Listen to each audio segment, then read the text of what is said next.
Hey everyone, and welcome to The Explainer. Today we're diving into something incredibly personal, but honestly, so unbelievably common. It's this creeping feeling that sneaks up on so many of us, especially high achievers. Maybe you know exactly what I'm talking about. It's that visceral, quiet exhaustion you feel in your bones before your feet even hit the floor in the morning. You wake up and immediately, almost by magic, something inside you clicks into gear, getting ready to put on a performance for the rest of the world.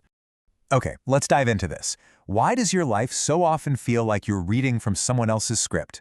You walk through your day saying all the right things. You're the dependable one who always takes on that extra project, right? Or maybe the easygoing one who never complains about the restaurant choice. From the outside looking in, everything is perfectly managed. But on the inside, there's this creeping, bizarre sense of unreality. You literally feel like an actor reading lines, kind of detached from your own life, playing a role you know like the back of your hand, but you didn't entirely write. Listen, if this is hitting close to home, the absolute first thing you need to understand is that this feeling is not a failure. It's not some weird character flaw. What you are experiencing right now is the heavy, grinding cost of an automatic performance. You are paying the everyday price of endlessly adjusting, softening your edges, and performing just to make everyone else comfortable. You've become completely fluent in managing how you land with other people. And let's be honest, that constant 24/7 internal surveillance is utterly exhausting. Section 1. The role you play. Waking up in a mask. To truly grasp why you feel this way, we have to look at the psychological role you've somehow found yourself trapped in. Every single morning, you aren't just waking up as yourself, you're waking up and slipping on a mask. The legendary psychologist Carl Jung actually had a specific name for this, the persona. The persona is basically the social face we construct to navigate the world's expectations. It's the ultra-competent professional, the endlessly accommodating friend, the person who always has it together. Now, Jung didn't see the persona as inherently bad at first. It's like armor we all need to survive society. But the real danger kicks in when that armor is worn for so long that it literally becomes a second skin. So the crucial point is this. You end up identifying so deeply with your own image that you completely forget it was once a choice. The role just starts running on autopilot. It decides how you react before your brain even has a chance to process it. You automatically blurt out, "I'm fine," when you're actually breaking down. Or you casually laugh off a comment that deeply hurt your feelings. The mask starts making decisions on your behalf. And the real you, well, the real you just gets quieter and quieter. Section 2. Building the survival mask. Adaptation, not weakness. But how in the world did this mask get so powerful? Let's rewind the tape a bit because I want to completely remove any guilt or shame you might be feeling about having this fake self. This wasn't a mistake. Actually, scratch that. It was a brilliant, highly intelligent, and absolutely necessary survival strategy. It all starts in childhood.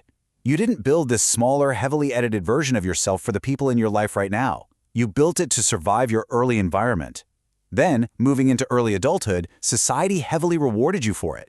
You got praised for being so mature, so low maintenance, so unbothered. It worked like a charm. But eventually, as we reach the present day, the strategy completely outlives the problem. The performance just turns into an exhausting cage. This mask was forged in very specific childhood environments. Think about these scenarios. Maybe you experienced conditional love, where affection had a steep price tag. You were only loved when you were useful or quiet. Or maybe your emotions were punished, so you learned real quick that good kids don't get angry or that showing sadness was just a burden to others. Or perhaps you had to take on early responsibility, basically managing the grown-ups around you. In all these situations, you learned a brutal, unavoidable lesson. Your full, messy, authentic self was just too expensive to show. So you shrank. You shrank yourself for people who never truly even looked at you. And this brilliantly illustrates how we completely misunderstand our own behaviors today. We look at our constant overthinking and view it as this terrible flaw, when in reality, it was a precision survival tactic to predict danger in our homes. We look at our people-pleasing and think, I'm so weak. But it was actually a desperate, highly intelligent desire to secure safety and connection. Your mind wasn't failing you, it was doing exactly what it was trained to do. Section 3. The cost of performing. The distance between mask and reality. But while it was a literal lifesaver back then, keeping this whole act going today comes with an immense, soul-crushing psychological toll. According to Jungian theories, nearly 99% of people, 99%, pay to be psychologically enslaved by their own masks. And the craziest part is, they don't even know they're captive. It just feels like they're navigating normal life. But underneath it all, they're constantly trading their inner truth for outer peace. They're essentially purchasing belonging with self-betrayal. The real damage happens right in the gap between who you actually are and who you perform yourself to be. And as that gap gets wider and wider, your nervous system begins to sound the alarm. It protests. This shows up as that unexplained anxiety you can't shake, deep, bone-weary burnout, and a profound, aching sense of isolation, even when you are literally surrounded by a room full of people. Why? Because you know the people around you don't actually love you, they love the performance. Let's move on and see how this builds into our current reality. A strategy that saved you in one season can imprison you in another. It's so true. The very mask that kept you perfectly safe from rejection when you were little is now the exact thing preventing you from experiencing true intimacy, real rest, and brutal honesty as an adult. Your old protector has quite literally become your cage. Section 4. Meet your hidden shadow. What waits in the dark room? So you might be wondering, what happens to all those parts of you that didn't fit into the polite, acceptable script? Well, they don't just magically disappear. Let's meet what waits in the dark room. Jung called this the shadow. Now, it is absolutely crucial to understand that the shadow is not evil. It's not a monster. It's simply all the rejected, exiled pieces of yourself that you quietly buried in the backyard just to remain acceptable.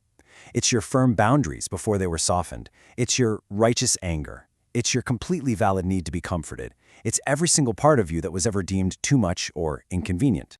Think about the stark contrast between these two sides of yourself.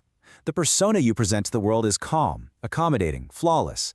But the shadow you desperately hide, it's angry, it's exhausted, it's needy, and it's uncertain. And here is the kicker. What you suppress doesn't weaken over time. It accumulates. It builds pressure. This buried energy almost always leaks out as sudden resentments, disproportionate irritation over tiny things, or you might find yourself fiercely, bitterly judging others who openly display the very traits you forced yourself to hide away. Which brings us to Jung's heaviest and probably most profound insight. Until you make the unconscious conscious, it will direct your life and you will call it fate. Let that sink in. If you don't face these hidden, exiled parts of yourself, they will secretly pull the strings. They'll choose your relationships, dictate your deepest fears, and trigger your breaking points. You'll keep attracting people who completely drain you, and you'll think, man, I just have the worst luck, when really, it's your own unconscious running a very, very old survival script. Section 5. Peeling back the persona, the path to wholeness. Okay, so what do we do about this? How do we stop the script? How do we stop performing? It is finally time to talk about the solution. Peeling back that persona and stepping onto the actual path to wholeness. The psychological term for this is individuation. It is the lifelong and, frankly, often really uncomfortable process of separating your genuine self from all those roles and expectations you inherited. Individuation isn't about setting your mask on fire and destroying it entirely. We all need a social face to function in society. It's just about learning that the mask is only clothing. You can take it off at the end of the day. It's about bringing the lost, exiled parts of yourself back into the light where they belong. So, here's how you practically drop the act in real life. First, you simply have to notice the automatic reflex to perform. You just catch that tiny half-second where you were about to say the safe, easygoing thing. Second, you introduce a physical pause. Just wait. Literally, hold your tongue. Don't let that automatic "I'm fine" slip out. Breathe into that gap. And third, in that newly created space, you choose just a tiny sliver of honesty over the craving for approval. You don't have to be overly dramatic or blow up your life. You just have to be real. Please remember this. You are not broken. You don't need to be fixed. You just need to be invited back in. Wholeness is the moment you finally stop exiling yourself from the places that need you the most. It means learning to tolerate the temporary, awkward discomfort of being accurately seen by other people, rather than hiding behind a completely flawless, exhausted performance.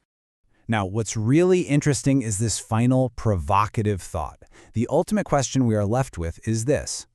Who are you when the audience leaves, when the endless demands stop and the performance finally ends? You are not the mask.